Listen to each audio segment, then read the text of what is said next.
Nós vamos já Então, nós já vamos começar nossa reunião da nefrologia do Hospital de Base de São José do Rio Preto. Hoje é dia 7 de dezembro, a antepenúltima reunião nossa do ano, e nós temos o prazer de receber hoje o Dr. Flávio Menezes de Paula. Foi nos indicado pelo Dr. Edson de Souza, famoso Edson da creatinina. Então, eu tive o prazer de conhecê-lo e futuramente vamos conhecer pessoalmente, né? E o doutor Flávio vai nos dar uma visão um pouquinho diferente hoje do papel mesmo do nefrologista, que vem aumentando cada vez mais, né? E ele está buscando e trazendo algumas outras soluções futuras. Dr. Flávio, ele se graduou em Teresópolis, e mestre em nefrologia pela UERJ.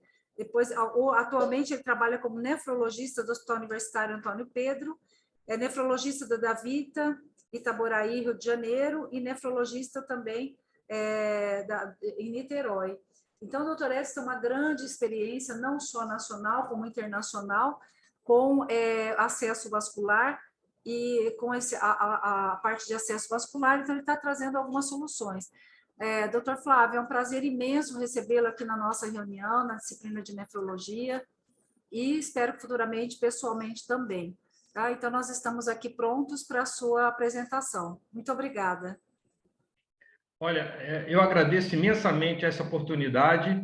Tá? Estou trazendo um assunto relativamente novo e eu acho que deve despertar o interesse, principalmente dos nefrologistas mais jovens, a, quem sabe, enveredar por esse caminho. Tá? Então, a minha área de atuação é basicamente a nefrologia intervencionista, e dentro dela eu passei a fazer a confecção do acesso vascular, e é basicamente o que me dedico atualmente. Então, vou fazer uma pequena introdução para vocês, né? A gente sabe que o acesso vascular no paciente portador de doença renal crônica sempre foi, e eu tenho certeza que será o nosso calcanhar de Aquiles, né? A nossa pedra no sapato. E isso é uma verdade absoluta, desde os primórdios da introdução da terapia renal substitutiva. Como deve ser o acesso vascular ideal? Logicamente, ele deve prover a longevidade da vida com uma mínima taxa de complicações, tanto infecciosas como de trombose, e fornecer um alto fluxo de sangue, para que a dose prescrita de diálise seja atingida com o mínimo de recirculação. Ainda mais atualmente, com as novas terapias, como hemodiafiltração, os capilares de alto fluxo, os capilares de alta eficiência, que necessitam de um fluxo de sangue cada vez maior, né? Qual o acesso que promove isso? Obviamente, é a fístula arteriovenosa. Não existe catéter perniquete, catéter duplo lumen. O acesso que melhor provém essas características é a fístula arteriovenosa.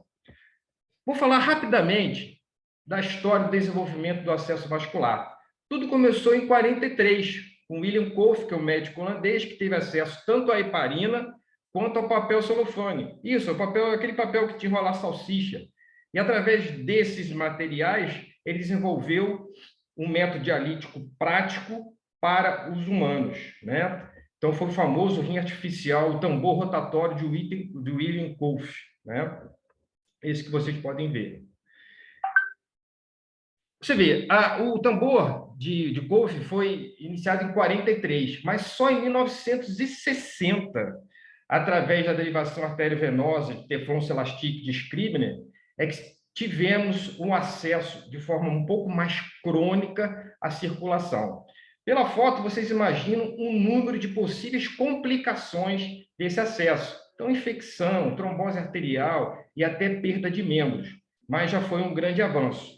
Entretanto, o grande boom do acesso vascular veio a partir de 66, com a criação da fístula arteriovenosa, a famosa fístula radiocefálica, ou a fístula de Simino-Brécia, né? A partir daí, muitos dos problemas de desvantagem dos acessos anteriores foram superados.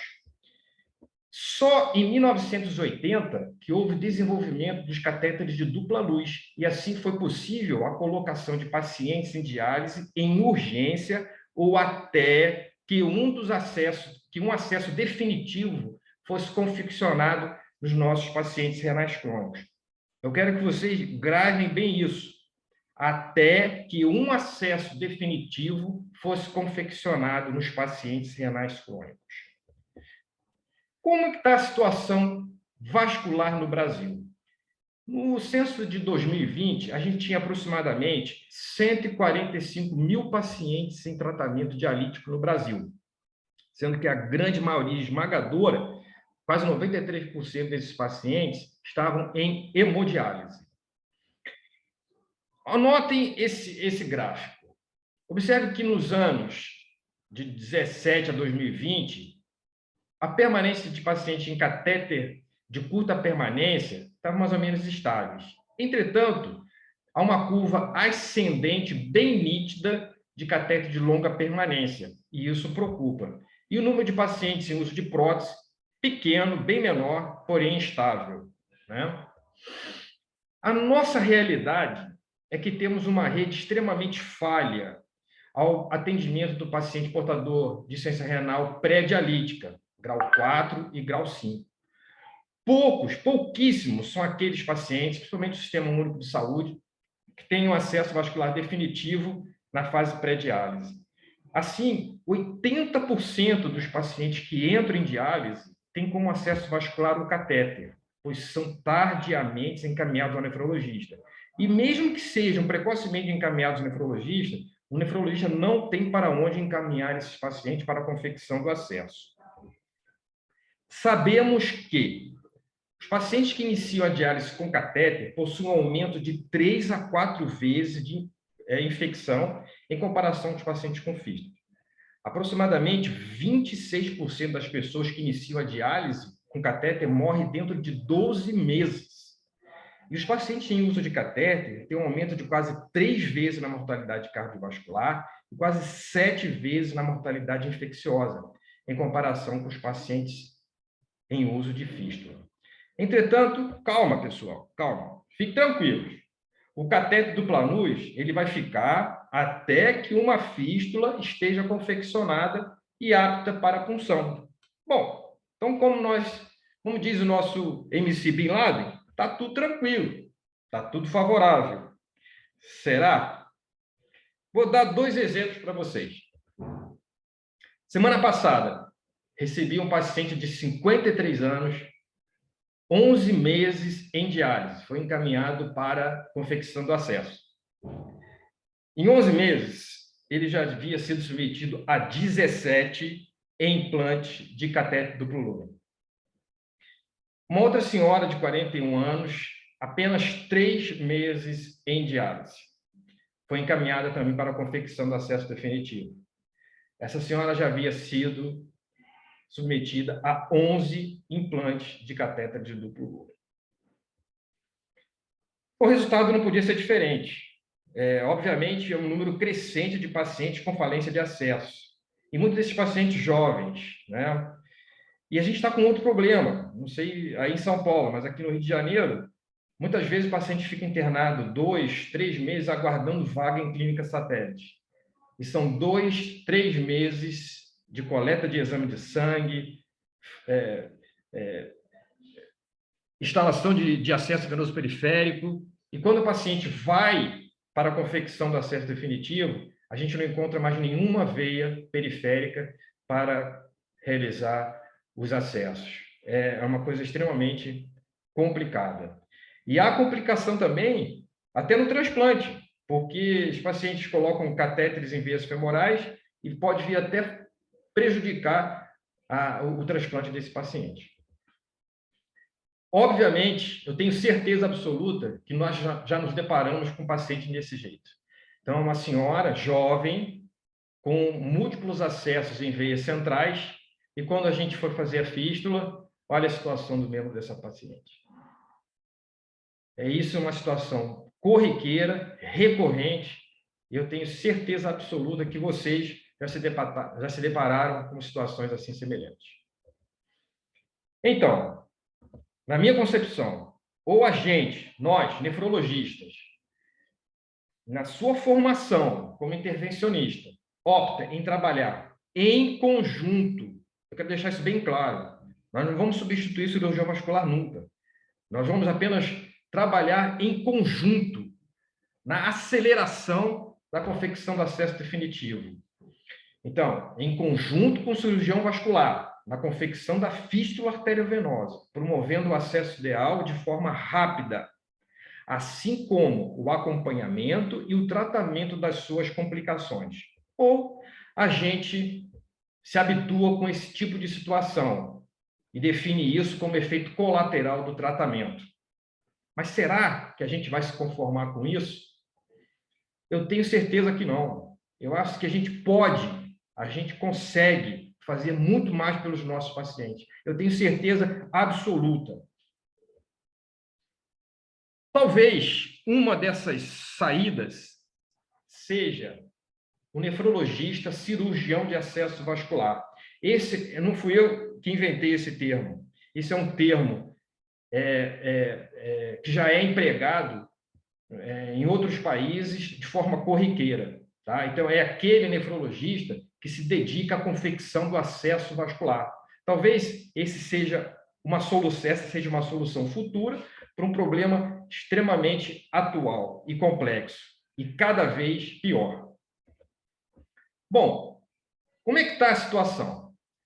A literatura é repleta de trabalhos demonstrando os ótimos resultados obtidos na confecção do acesso vascular em vários países. A gente tem vários exemplos na Alemanha, na Itália, Índia, China, Estados Unidos. Vou dar alguns exemplos para vocês.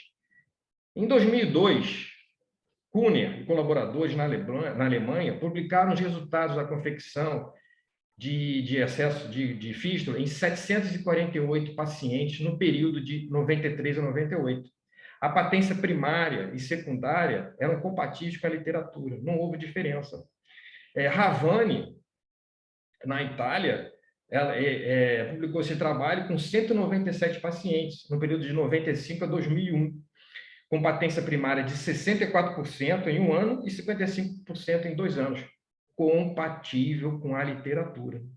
Em 2010, Stanziari e Lodge colaboradores já passaram para o outro nível. Eles já estavam discutindo técnicas cirúrgicas para a confecção de fístula. Ou seja, não estavam nem mais na fase de eu faço, não faço, o nefrologista é capaz, não é capaz? Não. A coisa já estava tão sedimentada que eles já passaram a discutir diferentes técnicas cirúrgicas. Na Itália, 85% dos acessos vasculares definitivos, das fístulas, são confeccionadas por nefrologista. Olha só que interessante. Lá, o tempo de espera entre a indicação e a criação do acesso é baixinho, 5 a 6 dias. Já no Reino Unido, onde a grande maioria dos acessos são confeccionados por cirurgiões vasculares, esse tempo é de 40 a 43 dias. No Reino Unido. No Japão, 25% dos acessos são confeccionados por nefrologistas. Bom, e nos Estados Unidos? A coisa parece que começou lá por volta de 2003. Tá? Já em 2010, esse grupo do Arizona, acho que é um dos maiores em relação a nefrologista como confeccionador, como criador, como cirurgião de acesso vascular, já haviam confeccionado mais de 3.000 fístulas, com resultados de patência primária e secundária de acordo com a literatura mundial. Então, um número extremamente expressivo. Né? Olha só o número, os diferentes procedimentos que são realizados nesse grupo do Arizona. Então, tanto a confecção, como o implante de PTFE, como intervenção em fístula, como procedimentos endovasculares. Né? Então, a coisa lá está muito sedimentada, com um número de pacientes extremamente grande. E aqui, como é que está a nossa situação? Bom, não preciso dizer que a dificuldade das clínicas de diálise em encaminhar os pacientes para a confecção da fístula é evidente, né? E as consequências disso são devastadoras.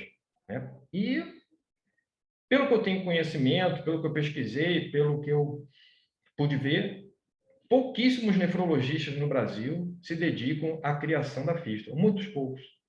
Então, eu acho que hoje a gente tem uma Ferrari na mão, máquinas extremamente avançadas, com hemodiafiltração, capilares avançados, mas muitas das vezes a Ferrari fica sem pneu, porque a gente não tem uma fístula. Sinceramente, não puxando sardinha para o nosso lado, mas eu acho que nós, nefrologistas, talvez sejamos os especialistas mais qualificados na criação da fístula. Por quê? Além de confeccionar a fístula, a gente acompanha se vai dar para funcionar, se a enfermagem está funcionando, está tendo dificuldade para funcionar. A gente pode acompanhar a evolução dessa fístula, se essa fístula está fornecendo um fluxo legal, se tem sinais de estenose, se não tem. Então, o trabalho em conjunto com a enfermagem acho que é uma coisa extraordinária, e a gente pode fazer isso. O que a gente precisa para fazer isso? Pouca coisa. A gente precisa de conhecimento, capacidade técnica. Tudo isso é uma interseção, tudo isso se resume em competência. Concordam comigo? Basicamente isso, né? Mas por que tem tão pouco nefrologista envolvido na confecção do acesso? Por quê? Realmente eu tenho dificuldade de entender isso, né? Será que é falta de treinamento? Será que a legislação brasileira não permite que a gente assuma esse papel?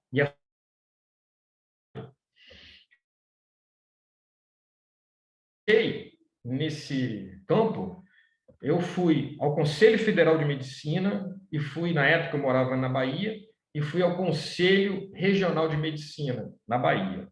E ambos não havia nenhum impedimento pela legislação em que a gente assumisse essas atividades. Tá? Olha só que interessante. Tenho certeza que vocês não têm conhecimento sobre isso. Existe uma portaria no Ministério da Saúde, que é a portaria número 125 de 2005, que já colocava o nefrologista como um dos profissionais, uma das especialidades habilitadas à confecção do acesso. E se vocês tiverem acesso ao sistema DataSUS, do SIGTAP, vocês vão ver que o médico nefrologista, inclusive com o código 225109, mais habilitados para a confecção da fístula arteriovenosa. Não só para a confecção da fístula arteriovenosa, implante de prótese PTFE, perniquete, TENCOF, ou seja, todas essas áreas que abrangem a nefrologia intervencionista. Então, o médico nefrologista, juntamente com o médico cirurgião vascular, juntamente com o médico cirurgião cardiovascular, cirurgião geral e cirurgião pediátrico, possuem códigos para a realização deste procedimento. Isso eu escrevi em 2016, escrevi para o jornalzinho da SBN, explicando tudo isso. Nessa época eu ainda trabalhava na Bahia e parecia uma grande novidade o nefrologista confeccionar. Então, me ligaram e eu escrevi esse artigo bastante interessante, explicando que o nefrologista, sim, pode e deve fazer o acesso definitivo dos nossos pacientes. E a cereja do bolo vem em 2020 com o reconhecimento da Sociedade Brasileira de Nefrologia, da nossa sociedade, através do Comitê de Nefrologia Intervencionista, de que o entendimento do comitê é de que o médico nefrologista, devidamente capacitado, é capaz de realizar a confecção da fístula arteriovenosa, segundo os resultados da literatura atual e conforme a legislação vigente. Então, esse foi o primeiro reconhecimento da nossa sociedade de que o nefrologista pode, é capaz e deve confeccionar o acesso vascular.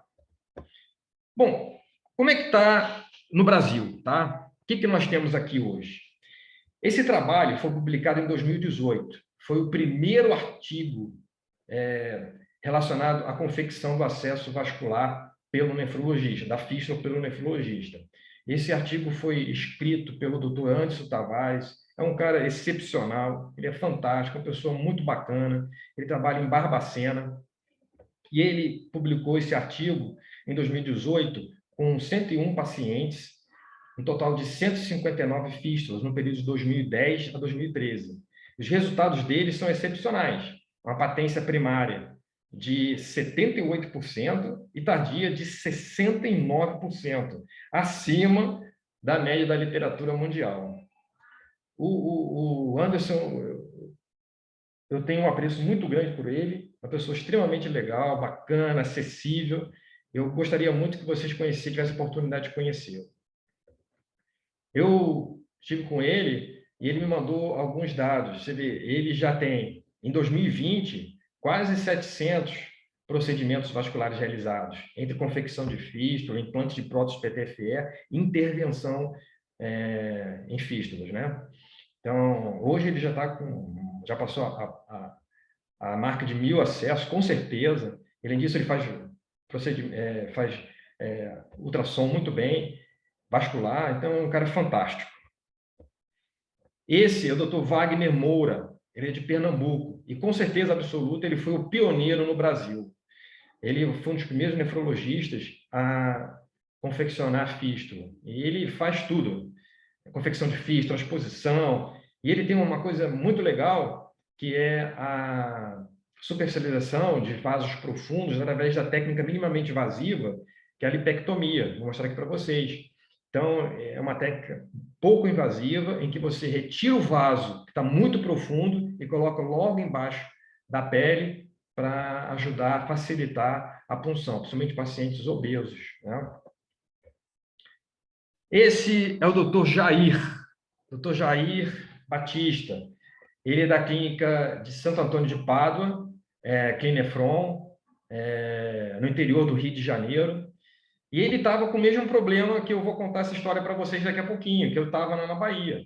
Então, ele tinha dificuldade de conseguir cirurgião vascular, apesar de ser no Rio de Janeiro, mas no interior, para confecção de fístula, para implante de prótese de TENPOF, prótese PTFE, enfim.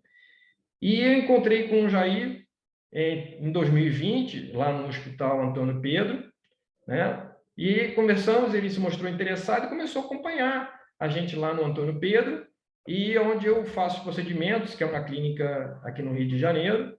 E hoje, eu tenho orgulho de falar para vocês que ele já tem mais de 50 fístulas realizadas, implante de TENPOF vários, e resolveu o problema dele lá em Santo Antônio de Pádua, né? Os pacientes deixaram de viajar para confeccionar fístulas, e é um cara excepcional. Eu tenho muito orgulho do Jair, né? Porque já estava com a vida resolvida, e mesmo assim se capacitou, e hoje é um nefrologista intervencionista, um cirurgião de acesso vascular. E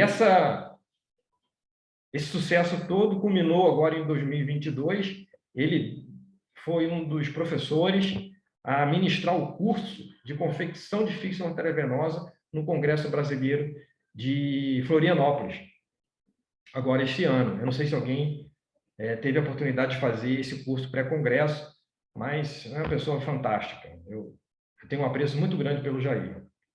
Bom, eu vou contar um pouquinho da minha história, rapidamente, tá?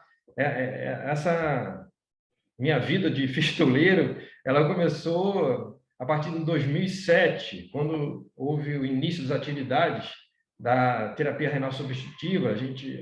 Um centro de diálise que foi aberto em Jacobina, no interior da Bahia. Eu nunca tinha ouvido falar em Jacobina, mas, enfim, convenci a minha esposa de ir para o interior e fomos lá. E foi uma alegria em 2007, inauguração do centro de diálise.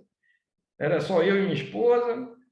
Teve até banda de música, trio elétrico, aquela alegria, mas rapidamente essa alegria toda se dissipou, porque 80%, quase 90% da clínica era de paciente com catéter. E era uma dificuldade imensa de conseguir vascular, para conseguir fazer as fístulas. A gente conseguiu um cirurgião lá da região, mas não deu certo. Acho que ele não tinha muita vivência com confecção de fístula. E a gente conseguiu depois um vascular excelente de Feira de Santana, que eram quase 200 quilômetros de distância da cidade de Jacobina. E o cara ia lá uma vez por mês, uma vez a cada 2 meses, mas a gente nessa época já estava com mais de 150 pacientes, 80% da clínica com catéter, e o cara já milionário, que era o único na região que fazia, em todos aqueles municípios, e a gente tinha que estender o tapete vermelho para ele, fazer massagem, mas, enfim, é o que tinha. Aí a coisa não estava andando, eram muitos pacientes, um volume extremamente grande, e eu falei com ele, fui bem sincero com ele, falei, meu velho, olha, você não precisa trazer ajudante. Se você permitir, eu vou entrar em todos os acessos que você fizer e você vai me ensinar a fazer, cara, porque, olha, a sua vida está resolvida. E eu não posso continuar aqui, cara, nessa situação. Eu tenho 80% das clínicas, da clínica, dos pacientes com catéter, a coisa só está aumentando e está um caos. E ele me ajudou. Então, entre 2008 a 2009, eu participei de 156 acessos. E em 2010, eu senti que eu poderia começar a fazer as fístulas. E de lá para cá, não parei mais. Então, em 2019, nós retornamos para o Rio de Janeiro e continuamos as atividades de nefrologia intervencionista, basicamente na confecção do acesso. Bom, então, de janeiro de 2010 a outubro de 2022, já foram confeccionadas pela gente 4.008 acessos, que foram distribuídos da seguinte forma: 1.602 acessos radiocefálica, e cada vez que eu apresento isso, o número de fístulas radiocefálicas está diminuindo. 1.354 fístulas bracocefálicas, quase 34%. Bracobasílica, 12%, um número menor. Entretanto, as fístulas bracobasílicas, nitidamente, cada vez mais a gente só consegue fazer basílica, porque as veias periféricas acabam sendo, as outras demais, que são mais palpáveis, mais visíveis, acabam sendo destruídas por longos períodos de interação. E procedimentos de transposição da veia basílica, né, 11%. Um procedimento um pouco maior, que é um pouco mais de habilidade, conhecimento, mas é necessário. Implante de prótese, também, cada vez mais, esse número está aumentando por falta de opção de veias periféricas pequeno, mas cada vez mais, nos últimos anos, a gente vem observando que o número de necessidade de implante de prótese está cada vez maior. Bom, como é que foi a evolução disso aí? Dos 4.008 acessos realizados, 94% tinham patência, tinham frêmito presente no pós-operatório imediato. E após 30 dias, aproximadamente 83% desses acessos apresentavam-se com frêmito para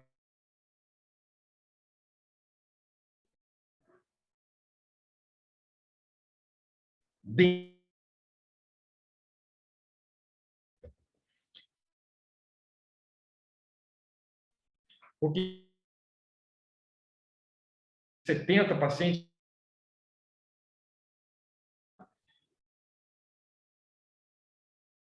pós-agudos distais e perde a veia ainda boa.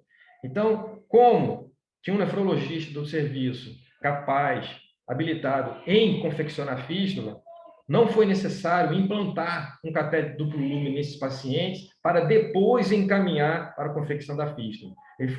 Esses pacientes foram submetidos a reanastomose proximal, aproveitamento do corpo proximal, e não foi necessário implantar o catéter duplo lume. Então, eu acho que essa é uma das grandes vantagens da presença de um profissional capaz de fazer a fístula dentro do serviço. Aqui um exemplo dessa paciente, inclusive essa paciente lá da Bahia, veja que é uma fístula radiocefálica, com punção do tipo em bottom hole, chegou ao serviço com a fístula trombosada, a gente levou ela para a salinha, fizemos, como era uma trombose aguda, ainda tinha um trombo mole, que o trombo não estava aderido ao endotélio, retiramos o trombo, reanastomosamos e no mesmo dia a paciente foi submetida à sua hemodiálise tranquila, sem necessidade de implante de catéter, retornando para sua residência. Tá? Isso é uma alegria assim, sem fim, é extraordinário a gente proporcionar isso ao paciente.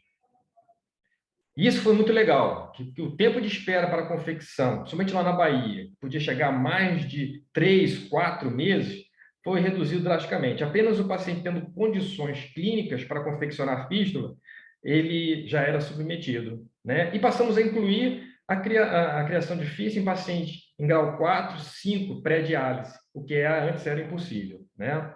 E o número de complicações foi dentro da literatura. Infecção, síndrome do roubo, necrose de pele. E o mais interessante e importante, que não houve óbito relacionado ao procedimento de confecção da fístula. Nós já tivemos óbito relacionado ao implante de permiquete, implante de catéter duplo lumen, mas de fístula não.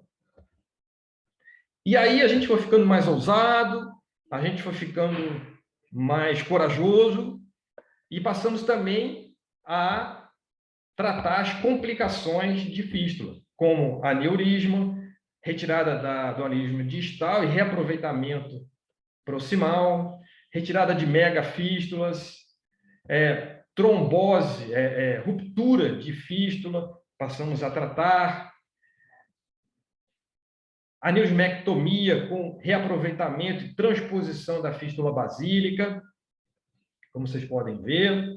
E nós, nefrologistas, temos a capacidade de pensar do ponto de vista funcional. Isso é um exemplo clássico, uma paciente obesa, com uma uma fístula radiocefálica, entretanto profunda. Então, nós já, ao confeccionar a fístula, avisamos a paciente, olha, você não vai poder usar essa fístula. Após 30 dias, você vai retornar e a gente vai colocar essa sua veia embaixo da pele. E assim foi feito, e essa paciente está usando a fístula até hoje muito bem. Olha só, vou mostrar rapidamente como eu faço uma fístula radiocefálica. Acho que ainda dá tempo. Uma fístula radiocefálica, vocês vão ver que não tem nada demais. Mas eu sou clínico, e daí? É só treinar. É só treinar. Não tem dificuldade. E outra coisa, meu parceiro, missão dada é missão cumprida. E vamos com tudo. Vou mostrar para vocês uma confecção de fístula radiocefálica. Essa é uma sequência de fotos lá da Bahia. Eu estou com uma lente aí comprada no Mercado Livre, R$350, um kit de fístula, que já vem os kitzinhos prontos, você já compra a caixa prontinha. Após o mapeamento, né, hoje em dia eu faço um mapeamento com ultrassomzinho, tenho até um ultrassomzinho aqui, ó, um ultrassomzinho chinês, tranquilo, vejo no celular, faço um mapeamento venoso, rapidinho, o mapeamento arterial, marco direitinho, anestesia local, sem necessidade de pedir outros exames, nada disso, faço o exame na hora, separo, disseco a veia cefálica, sem problema nenhum. Lembra que a veia é no subcutâneo, logo embaixo do subcutâneo, então não tem estrutura nobre nenhuma. Isolamos a veia cefálica tranquilamente. Vamos agora atrás da artéria radial, também sem problema. Procedimento fácil, logo abaixo da fáscia e às vezes abaixo da musculatura superficial, bem tranquilo. Isolamos a artéria radial, fechamos, controlamos o fluxo proximal e distal, pronto, não tem mais problema. né? Não tem risco nenhum, né? Em último caso, se der algum problema, cortei a artéria, lembre-se, temos artéria ulnar, e normalmente, pelo exame, pelo teste de Allen, a patência do arco palmar não vai ter problema nenhum, certo? Ligamos o coto distal da veia cefálica, distensão hídrica venosa, abrimos longitudinalmente a artéria radial, como vocês podem observar. Aqui dá para ver muito bem. Dá para ver muito bem. A abertura longitudinal em torno de 0,9, no máximo 1 centímetro. Fazemos o mesmo procedimento com a veia, tá? Unimos um fio de polipropilene 7,0, por isso o uso da lente, com um fio bem fininho, através de técnica de chuleio, a parede posterior com a parede posterior, e damos a volta e chuleamos a parede anterior da veia com a parede anterior da artéria. E prontinho! Procedimento feito, 45 minutos, sem qualquer dificuldade.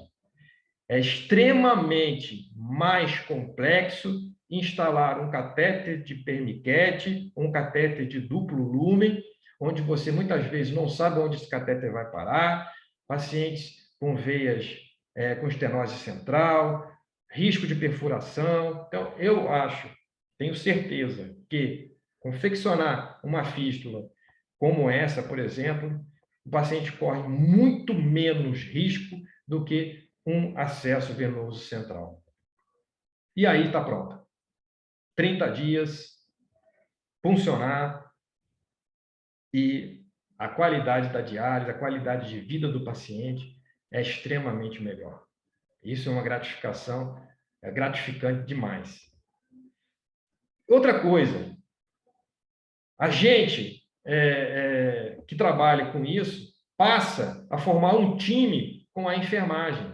Então, essa foi uma aula ministrada até pela minha esposa, a enfermeira Monique Coutinho, que hoje ela é coordenadora do Centro de Diálise lá do Hospital Antônio Pedro, da Universidade Federal Fluminense, e ela é uma pessoa extremamente dedicada ao acesso vascular. Então, ela desenvolveu com muita maestria, principalmente a punção em técnica de bottom roll, punção com ultrassom, e isso faz parte de um processo de educação continuada da enfermagem do serviço. E a gente trabalhando em conjunto, vamos evitar muitas dessas complicações, como aneurismas, com tratamentos complexos como este. Está vendo? Olha só isso. Aneurismas de antebraço por punção do tipo alvo, que hoje não deve mais ser feita, né? Pseudoaneurismas por punção também inadequada, infecções, né? Cujo tratamento é extremamente complexo, como este, por exemplo, né? Necrose de pele, né? Por punção também em alvo, punção inadequada, né? Embaixo dessa casquinha está a fístula, está a veia, né? Então, se tirar essa casquinha, vai sangue até no teto, né? Então, a gente também passa a detectar isso precocemente e resolver isso cirurgicamente sem a necessidade de ligar essa fístula, como foi feito aqui, tá vendo? Se vocês observarem, a casquinha da veia está logo abaixo do leito vascular. Então, a gente conseguiu salvar essa fístula também. Como vocês podem ver, já o procedimento realizado e cicatrizado, sem a necessidade de ligar essa fístula. E eu tenho certeza, para você, tenho certeza absoluta que isso é um futuro possível. Tá? Vou dar um exemplo para vocês. Lá no serviço onde eu trabalho, lá no Hospital Universitário Antônio Pedro, o nefrologista confecciona sistematicamente as fístulas artérias venosas, assim como os implantes de catéteres de Tencoff e de Perniquet. E os residentes da especialidade participam ativamente desse processo. Agora, eu quero que vocês imaginem isso a larga escala, no hospital aí de base, nos outros hospitais universitários. Imagine isso, como vai resolver o nosso problema de acesso. Eu tenho certeza absoluta, eu não tenho dúvida nenhuma com relação a isso. Isso foi uma foto do nosso residente, o Rafanelli. Ele fez uma fístula radiocefálica sozinho. Eu só auxiliei.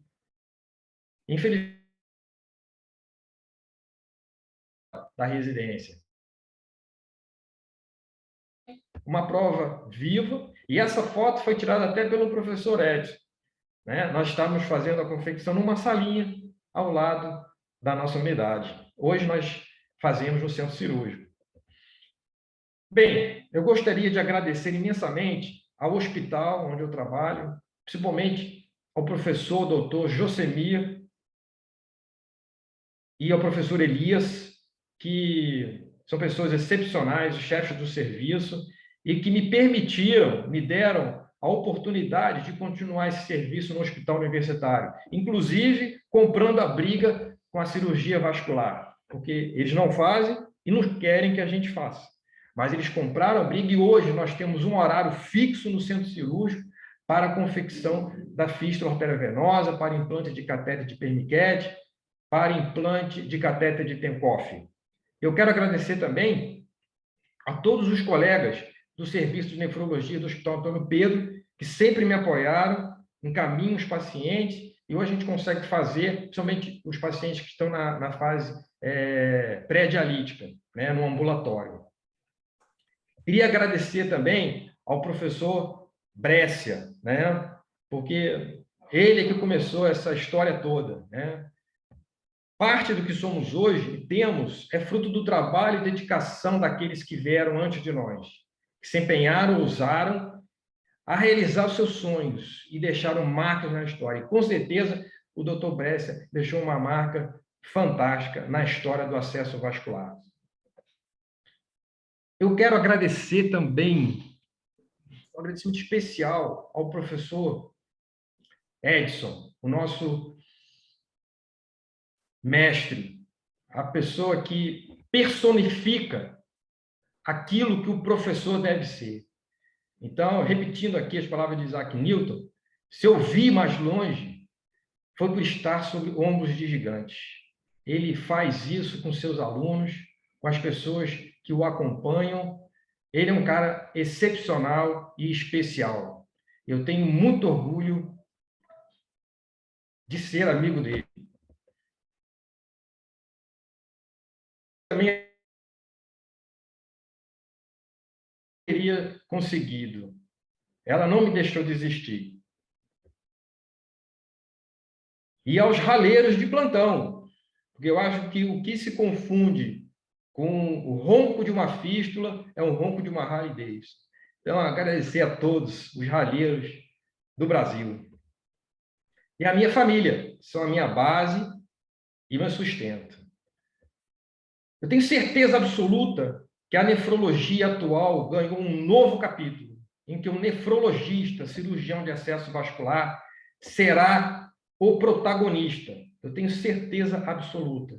Eu espero que isso seja de incentivo aos novos nefrologistas, aos residentes, que tenham sucesso, eu tenho certeza que terá nessa nova área, nessa nova subespecialidade que está surgindo no nosso meio. Muito obrigado pela oportunidade, estou à disposição e muito obrigado. É um prazer enorme compartilhar essa experiência com vocês.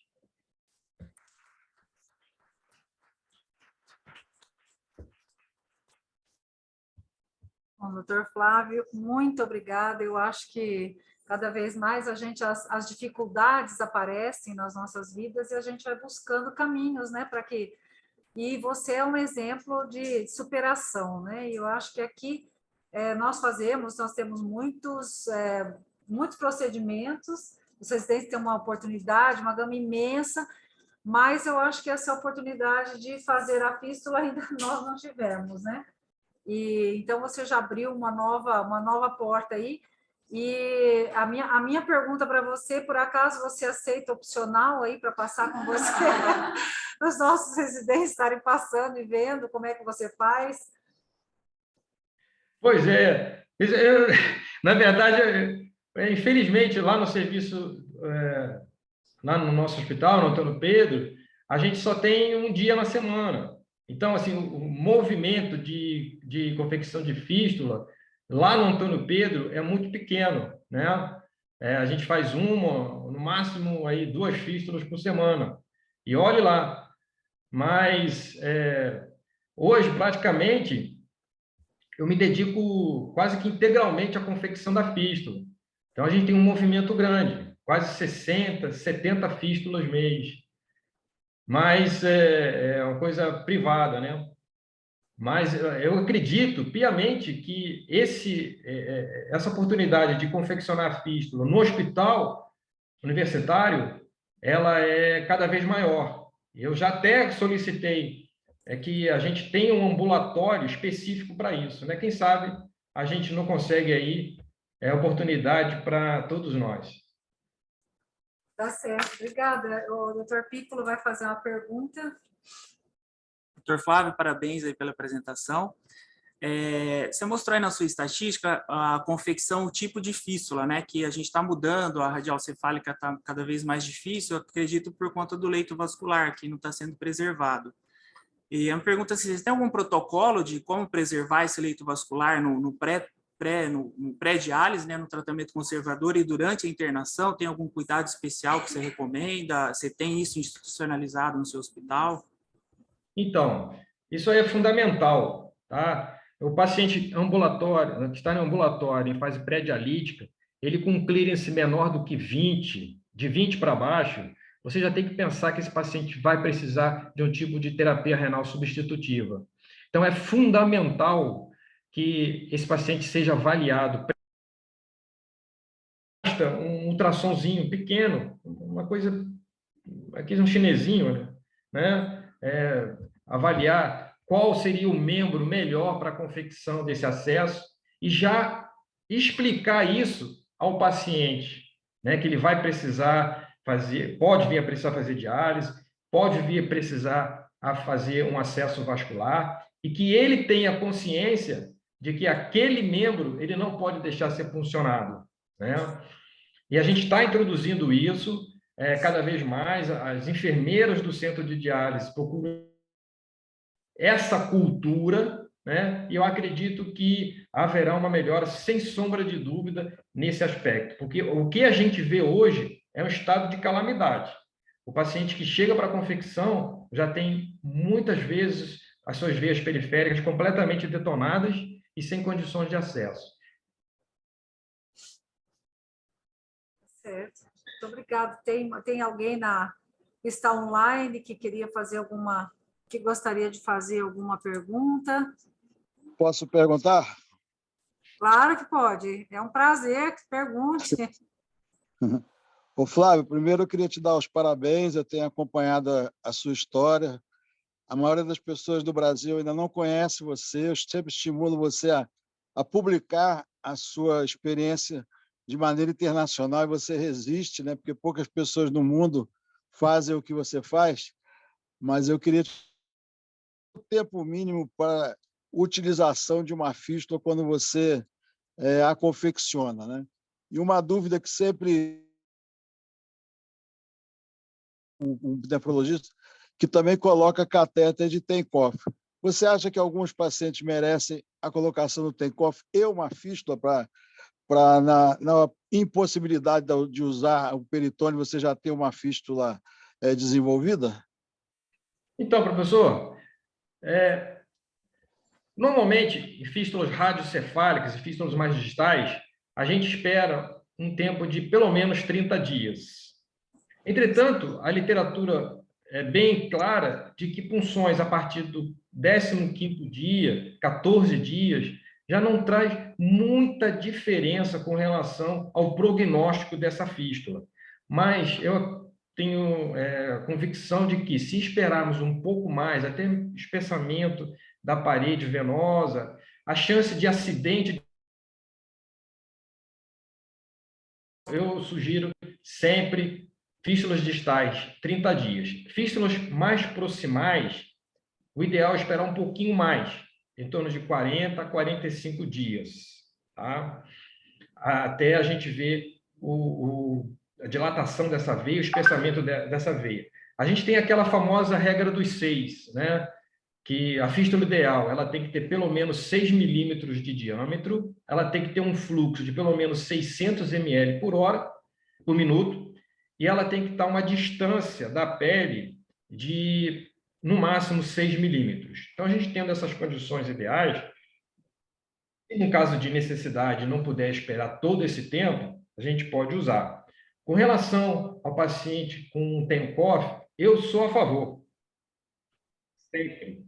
Tá? Até porque o paciente que está com implante de diálise peritoneal, muitas das vezes ele consegue ficar ali 2, 3, talvez 5 anos. O que a gente vê na prática é isso, né? Fora as intercorrências, como peritonite, uma média talvez de uma peritonite a cada 2 anos, e às vezes o paciente é obrigado a instalar um catéter, porque vai ter que trocar aquele TENCOF.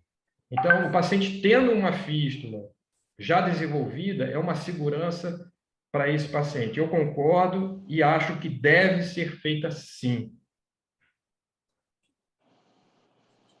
Flávio.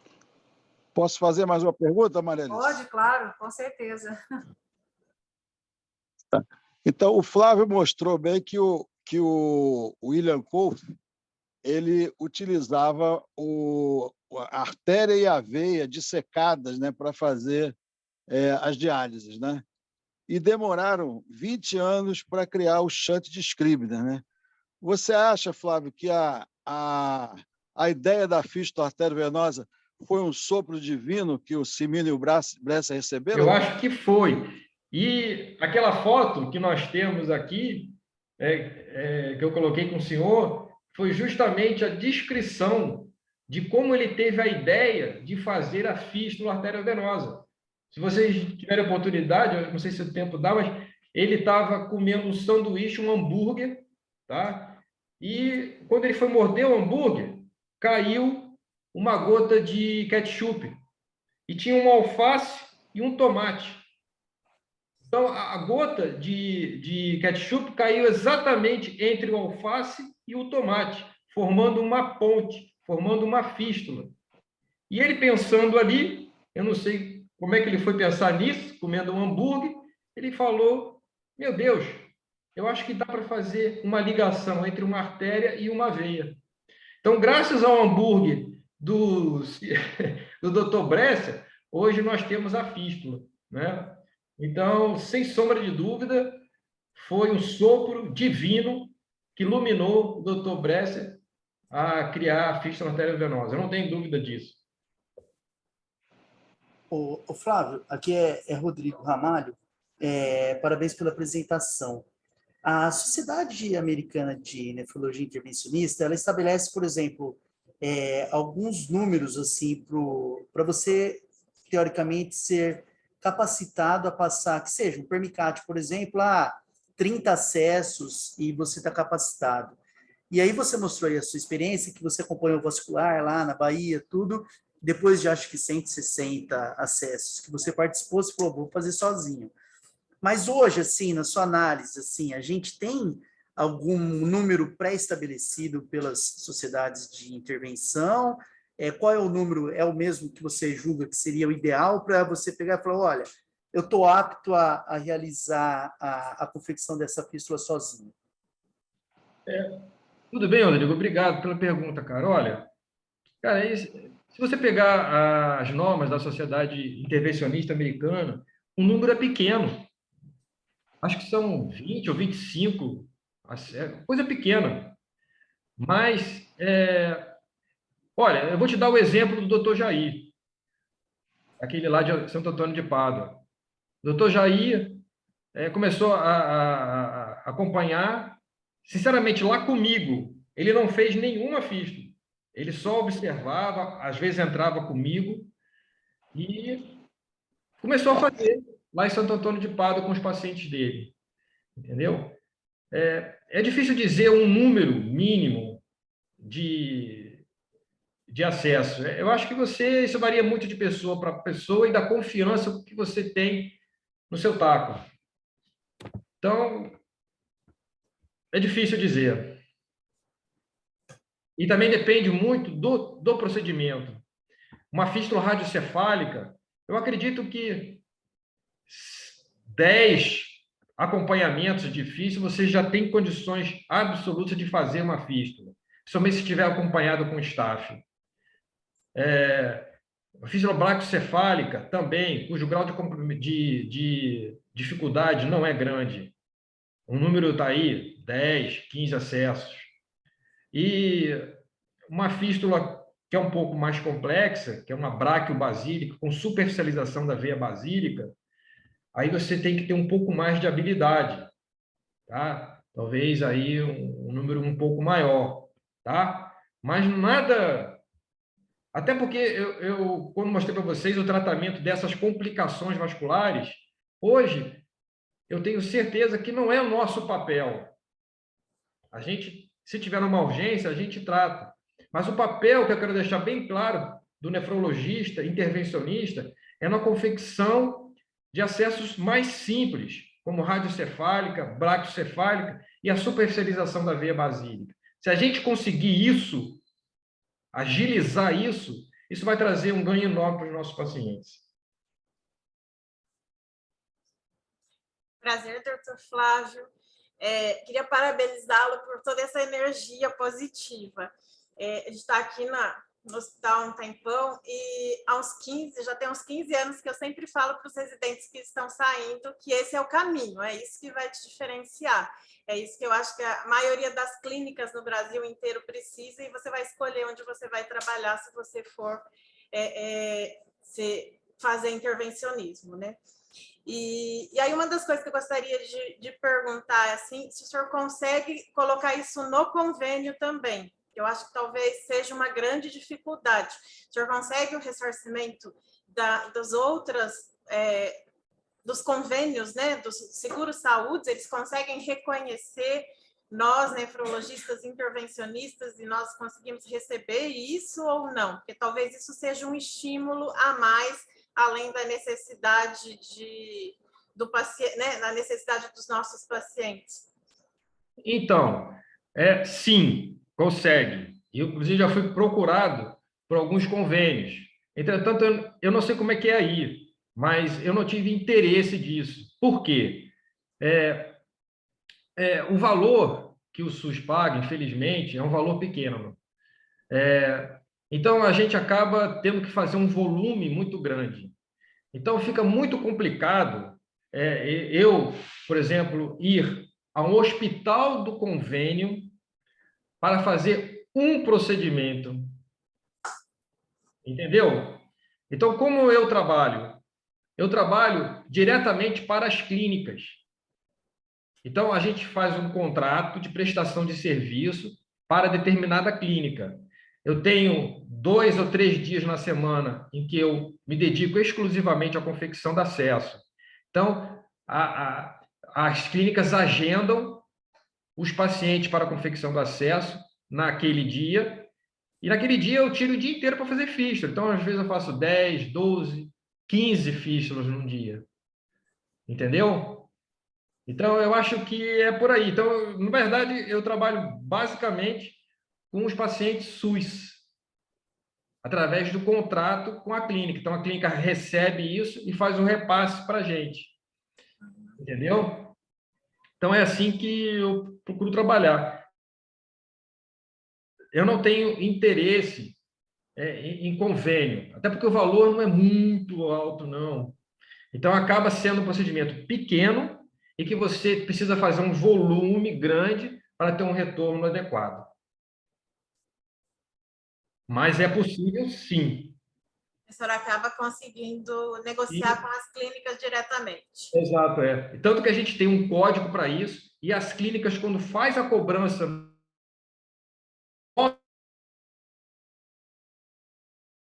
de TAP,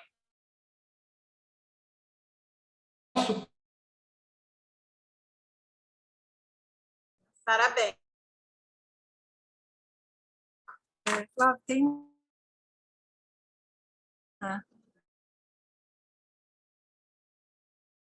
quais treinamento precisaria habilitar. Depende muito de pessoa para pessoa. Simples, radiocefálicas, bracocefálicas, bracobasílicas, são procedimentos simples. A gente não tem que ter muita coisa. Então, eu acredito que, por exemplo, se a SBN introduzisse, por exemplo, um R3, não tem um R3 para transplante? Então, podia fazer um R3 para confecção de fístula, um R3 para nefrologia intervencionista. Eu tenho certeza que depois desse ano de treinamento, num serviço que tem um movimento razoável, o colega estaria apto, sem sombra de dúvida, à confecção de fístula. Hoje, no Brasil, eu não sei se tem serviço para residente desenvolver essa habilidade. Infelizmente, não. Eu acho que não. Lá no Sul, a gente tem o serviço do Ricardo Portioli, do professor Riela. Lá, eles fazem muita procedimento, inclusive a parte endovascular. Então, se o colega quiser passar um tempo lá com o Ricardo para desenvolver a parte endovascular, ele vai fazer. Essa, eu acho que é uma dificuldade. Lá no serviço do Antônio Pedro, a gente está querendo fazer, já faz isso. Entretanto, o movimento não é grande. Então, eu acho que em um ano fica complicado. Mas no serviço que tenha isso semanalmente e com movimento razoável, é perfeito. Certo. Então, novamente, Flávio, eu agradeço, acho que não tenho mais perguntas aqui da plateia e nem no chat, e nem dos participantes, mas eu agradeço mais uma vez, muito obrigada pela sua disponibilidade de poder estar aqui conosco. É sempre um grande prazer em conhecê-lo. E nós também estamos aqui à disposição para o que você precisar, embora seja um centro aqui no interior de São Paulo, mas é um centro bastante grande. Mas muito, muito obrigada mais uma vez. Olha, eu que agradeço imensamente. E quem sabe qualquer dia desse, a gente não dá um pulinho aí e faz umas fístulazinhas para a galera, né? Com certeza, com certeza. Vai ser uma alegria muito grande, tá bom? Olá, pessoal. Obrigado. Eu gostaria de pedir licença, eu sou o filho do Dr. Flávio. Eu quero dizer que não entendi muita coisa, afinal de contas, eu sou contador, a área é totalmente diferente, mas parabenizar, dizer que eu sou muito orgulhoso de você, cara, ainda mais por ser seu filho e do homem que você é.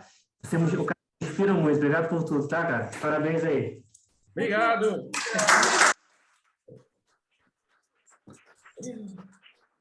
Depois dele.